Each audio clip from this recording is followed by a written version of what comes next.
Now on the Locked On Celtics podcast, Jaylen Brown's All-Star weekend, pretty good except for a run-in with the Beverly Hills PD and Derrick White's All-Star impact. Locked On Celtics pod, home of the winners.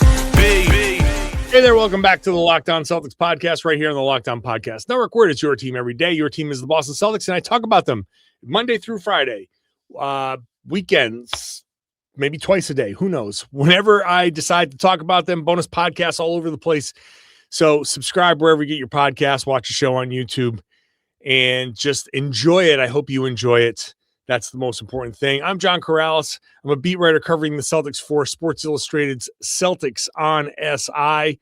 I've been doing a version of this job for about 20 years now, this podcast for 10, and I have a couple of books about the Boston Celtics as well. Today's show is brought to you by FanDuel.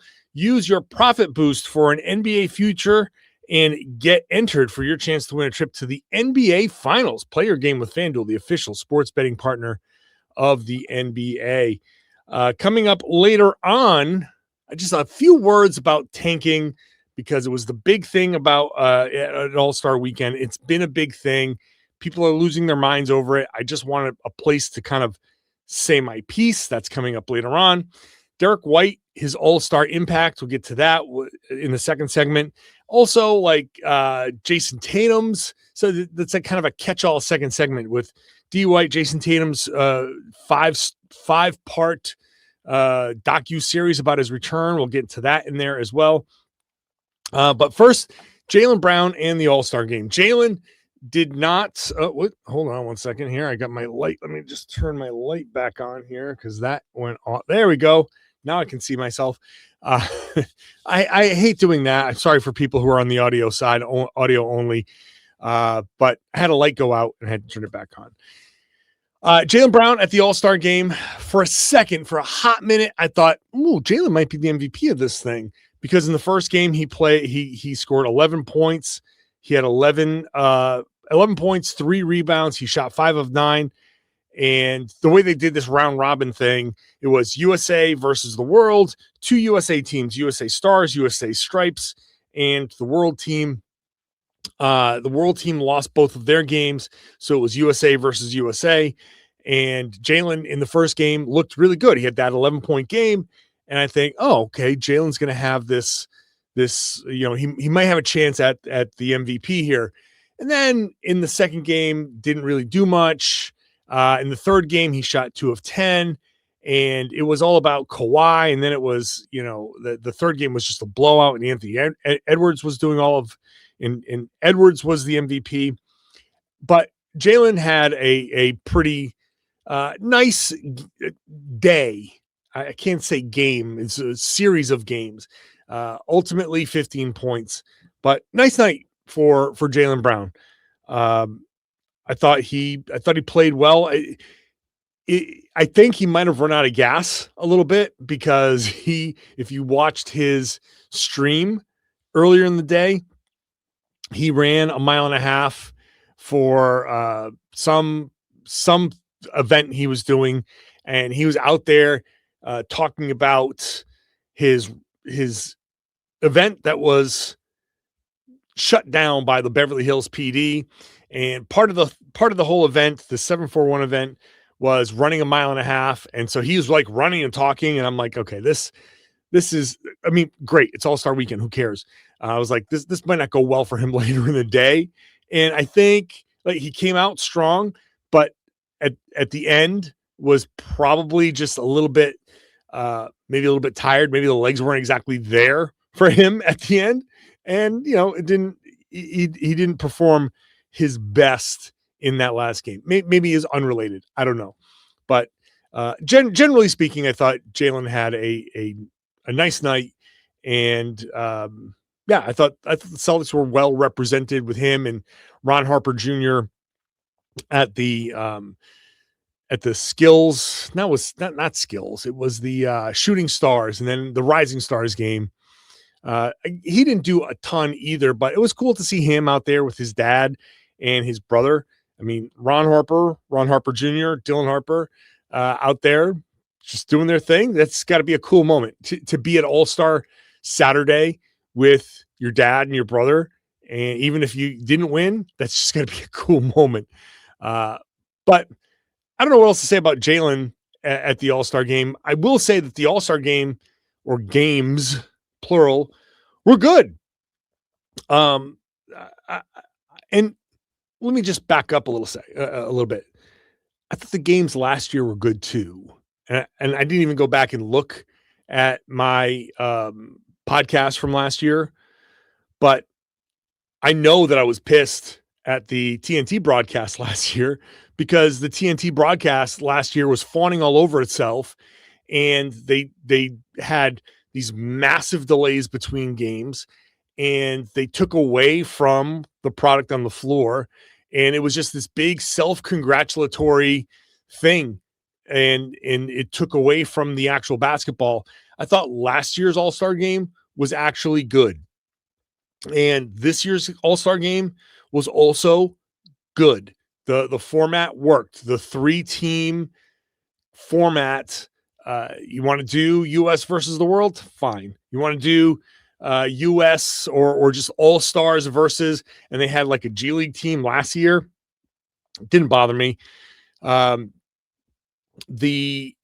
Whatever the format is, this round robin short game format is good. I think it works. I think the competitiveness is there, and it just takes one or two guys to go in there and be like, no, I actually want to win this. And if everybody agrees, hey, we're all going to not play hard, then you have the All-Star games of the past. If one or two guys say, oh, no, actually, we're going to play hard, then the competitive nature of everybody else kicks in, and they actually play some decent basketball. And the short bursts actually is something that works. So last year's format, this year's format, similar kind of just nuts and bolts, round robin style basketball. However you want to do the 3 teams is fine with me. I think you expand it out. You make it 15 All-Stars on each side. You can do 30 total players, 15 East, 15 West, and you can split that up into or make it, I don't know, add a wild card, and you can split it up into 4 teams.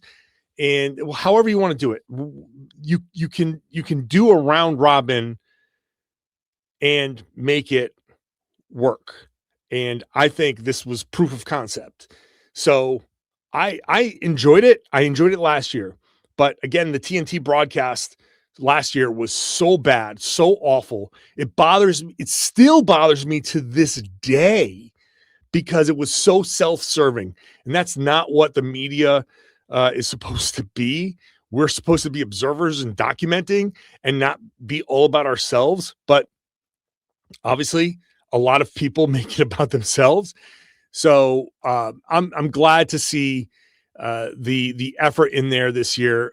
Victor Wembanyama was incredible. I mean, he was doing some things where I was watching. I'm like, oh!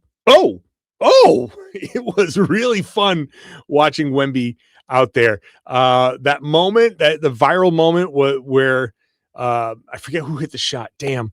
But Karl Anthony Towns kind of like Wemby went at him, and then Karl Anthony Towns just kind of like, and they hit that big shot, and like Wemby was just so angry. He was angry that shot went in. I like that. I like that competitive spirit. I like that competitive nature. So a good All-Star Sunday, which was the best part of All-Star weekend. Normally it's the Saturday, but it was the Sunday. Good stuff. I think the NBA should be happy that they got that. Keep doing it. Make it USA versus the world if you want. Funny to see a lot of American players kind of in the world. But you know what? To be honest, if I was an NBA player and I could represent the world and represent Greece, I totally would do it. And so not the biggest deal, but just funny to see sometimes. But yeah, I get it. So good times. Jaylen was good. Good times. The Beverly Hills PD stuff, we're still kind of trying to figure that out. He had an event. It got shut down at according to Jaylen, 7 p.m. The Beverly Hills PD said they had a permit. They'd applied for a permit that got denied. They did it anyway. After the game, Jaylen was like, "No, we didn't apply for a permit. We didn't have to." The owner of Oakley basically let us use his house. I'm a brand partner with Oakley, and we used his house, and it should have been fine, and it wasn't. So Jaylen is saying that he was targeted. I don't know. According to Jaylen, his version of events makes it seem like there's more to the story, but that was kind of like the interesting subplot. Jaylen tweets out $300,000 down the drain because he had to pay personally for a build out for a pop-up at the event. And he said, he put up $300,000. He apparently put up $300,000 of his own money, and that got, shut down. So he wasted his own money, which sucks. I don't care how much money you make. $300,000 is a lot of money. So that's kind of like an ongoing saga. It's very interesting to see. I want to know how that kind of ends, but there was a subplot throughout the whole thing that happened on Saturday. On Sunday during his live stream, he was talking about it. He talked about it after the game. So maybe he moves on from that, but I'm sure as the days go on here, and maybe as the road trip begins, because he's going to start his trip out there. I don't know if he's going to stay out west, just meet the guys in San Francisco, but there's going to be some sort of closure to this. So we'll see. All right. Up next, Jayson Tatum drops a teaser for his docuseries on his recovery, and Derrick White talks about his all-star impact. Today's show is brought to you by FanDuel. Ever wanted to experience the NBA Finals live and in person? FanDuel is giving you the chance to turn that dream into reality with their NBA sweepstakes. Here's how it works. Use your profit boost on any NBA future, and you'll automatically be entered for a shot to win a trip to the NBA Finals for two. That's right. Flights, tickets, the whole experience. If you're already looking at the board and thinking about which team can make a deep run, this is the perfect time to lock it in. Futures this time of year are great, whether it's picking a team to win the championship or grab a conference title. It adds an extra layer of excitement to every game down the stretch. And now, not only can you pick your cash, but it also pick cash, or it can also send you to the finals. Visit FanDuel.com to get started. Use your profit boost on an NBA future and get entered for your chance to win a trip to the NBA Finals. Play your game with FanDuel. Make sure you're using the tools that are available to set your limit, set your budget, and gamble responsibly. FanDuel is an official sports betting partner of the NBA. Thank you for making Locked On Celtics your first listen every day. You are an everydayer with me every Monday through Friday. Now, join the Everydayer Club. You have access to ad-free audio for Locked On Celtics, compatible with Apple Podcasts, Spotify, and every other major podcast app. You have access to the NBA Locked On Everydayer Club Discord server, which includes a group chat for Locked On Celtics listeners, NBA listeners, and you have special all-access episodes of Locked On Celtics. So check it out, lockedonceltics.supercast.com, lockedonceltics.supercast.com. So Jayson Tatum dropped a teaser trailer for his docuseries, a 5-part docuseries on his return. I knew that they were shooting a docuseries about his return. That's going to be coming out soon. It just chronicles everything. And, it's kind of an interesting behind the scenes look of Tatum going through the injury, the initial diagnosis. You see him in the thing saying, I can't feel my leg, after the surgery, him walking, into the practice facility with a walker, using like a walking stick to walk around the facility. It's a really in-depth kind of look at everything that he's been through over the past, at this point, 40 weeks. But you don't drop a 5-part docuseries on your recovery if you're just looking to hey everybody look at what it takes to come back. I'll be back in 6 months when the next NBA season kicks in. Don't worry about me now. No, he's coming back. He is coming back. I've said this on the podcast before. If you're new to the show, I want to reiterate, look at the difference between Jayson Tatum and Tyrese Halliburton. Halliburton was on the Mind the Game podcast and talked about scrimmaging. Did he talk to the media? No, he did not talk to the media. Jayson Tatum scrimmaged and practiced with the main Celtics and has been practicing on his own with coaches and stuff. Once he had a practice with players, because league rules mandate when a player is coming back that season, if you're planning to play, then you have to talk to the media. He talked to the media. He had a media availability. That is all part of him coming back to play. So there's still the matter of ramping up. So he's going to ramp up, and there's always the possibility that something could happen during the ramp up that delays him and makes him not come back this year. So I'm not saying he's guaranteed to come back, but I'm telling you he's planning on coming back. The ramp up here is part of the plan to come back. The docuseries is part of the triumphant return for him to come back. He is planning on coming back. And unless something happens, he is coming back to play basketball. So just putting it out there, just so everybody knows, Jayson Tatum is planning to come back and play basketball this season.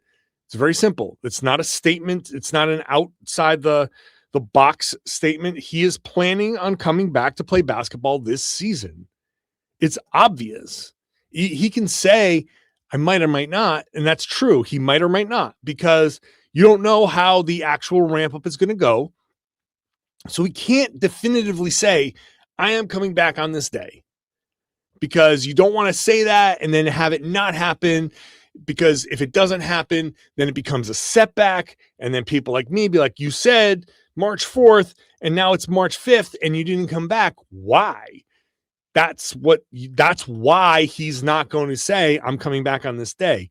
But because he's meeting with the media, he's putting out this stuff, he is planning on coming back. No matter what he said before about like, oh, I'm not sure if I'm going to, he is planning on coming back to play basketball this year. End of story. That's a fact. Move on.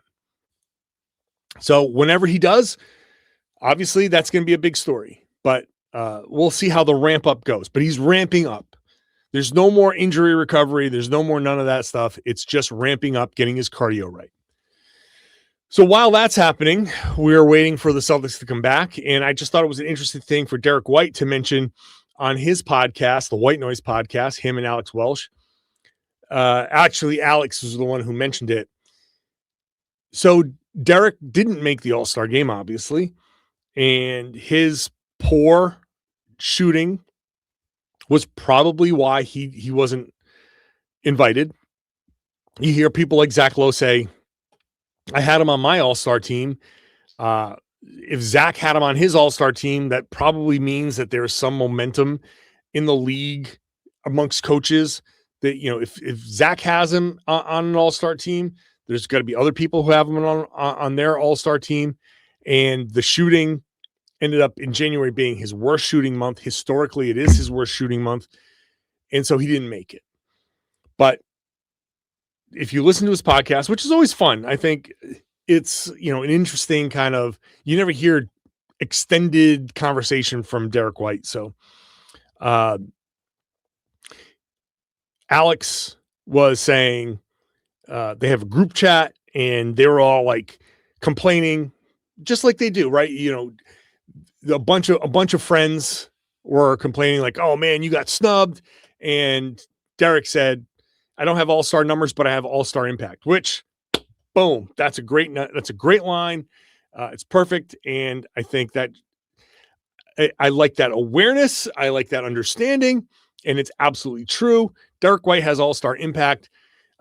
He is almost a plus 10, on off. Like the Celtics are 10 points better than their just average numbers when he's on the floor.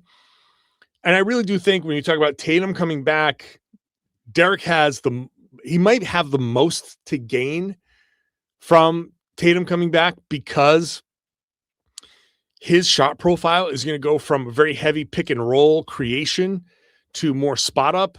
His numbers have essentially flipped, where the off the dribble kind of pick and roll ball handler stuff has been in the past like 20% of his shot diet.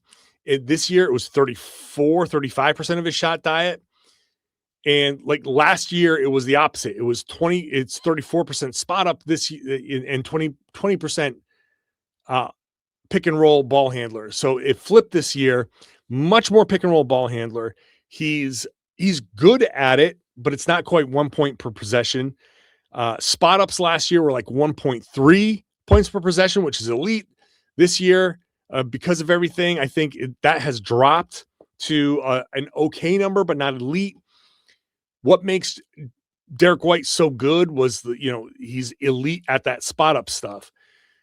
I'm looking forward to him not only having an all-star impact, but having those all-star numbers come back when Jayson Tatum comes back. So I thought it was interesting that he talked about on his podcast the all-star impact, because he has had that. Obviously, he's one of the best defensive players in the league. He might be one of the best, one of the top 2-3 defensive guards in the league.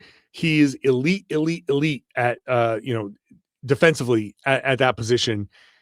So I'm looking forward to him having that offensive impact, that all-star impact overall, including his offense when Tatum comes back. So I really am looking forward to that.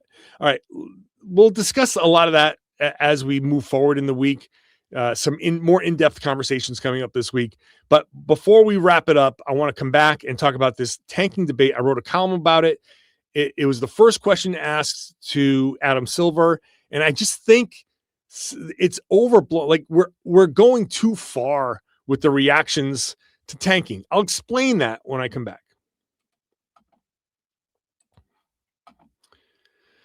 Today's show is brought to you by Indeed.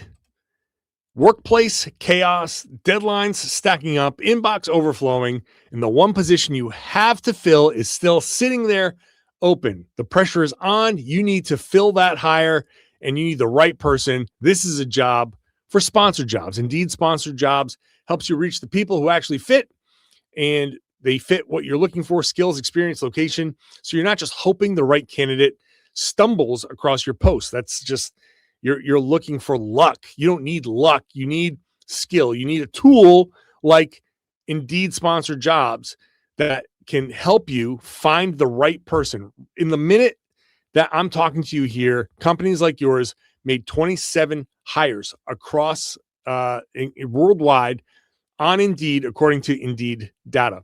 Spend less time searching and more time actually interviewing candidates who check all your boxes. There's less stress. There's less time spent looking for these people. You got more results. When you need the right person to cut through the chaos, this is a job for Indeed sponsored jobs. Listeners of the show will get $75 sponsored job credit to help your job get the premium status it deserves at Indeed.com/podcast. Just go to Indeed.com/podcast right now. Support our show by saying you heard about it on this podcast. Indeed.com/podcast. Terms and conditions apply. Need to hire? This is a job for Indeed sponsored jobs. Today's show is also brought to you by TurboTax. Tax season doesn't have to take over your life. This year, TurboTax is making it easier than ever to just hand things off and move on with your day.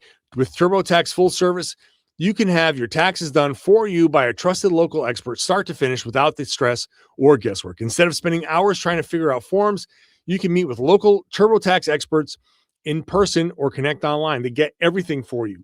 W-2, self-employment forms, whatever you need, they'll work to get you every deduction. You can upload your documents, go about your day, and get the updates right in the TurboTax app. It's a huge time saver, and it gives real peace of mind knowing an expert is handling it. For a limited time, you can have your taxes done by a local TurboTax expert for just $150 all in. If a TurboTax expert didn't file for you last year, just filed by February 28th, you've got about 12 days to get that done. Take taxes off your plate and get back to your life. Visit turbotax.com/local to book your appointment today. Thank you for making Locked On Celtics your first listen every day. Really enjoy you being an everydayer. Check out the Locked On NBA podcast, Locked On NBA Game Night. It's all week, every week.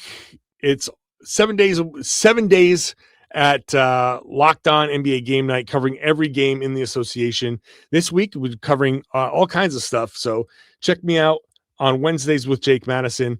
We got the whole league covered. Every major event, Adam Silver talks. He talks at the NBA Finals. He talks about All-Star, Summer League. When they go to Abu Dhabi for the preseason, he'll have like an availability every major event. And the first question, the most pressing question this time around, was about tanking. And I wrote a column on Sports Illustrated, on Celtics on SI, why the NBA's tanking discussion is overblown and disingenuous, which is getting some reaction. And I want to explain the disingenuous portion of it, because it is overblown. I'm not saying that there isn't a problem, because the Utah Jazz, which were following in the Toronto Raptors kind of footsteps last year, playing their best players to start games and building leads and being okay, and then not playing them down the stretch it's a problem. There's no doubt that's a problem. And you do have to fix that, because I think the best point the commissioner made was, if teams are actively taking these steps to be bad, are they really the worst teams? Like the system is designed to help. It's not reward. It's not reward the worst teams. It's help the worst teams get better by giving them access to the best incoming rookies, right?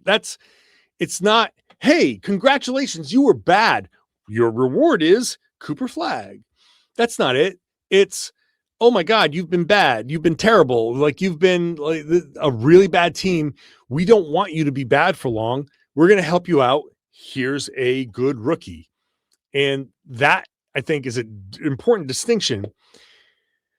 And if a team like Utah isn't really that bad, you say, well, okay, you shouldn't be rewarded with a good draft pick. And I get that. Totally understand that.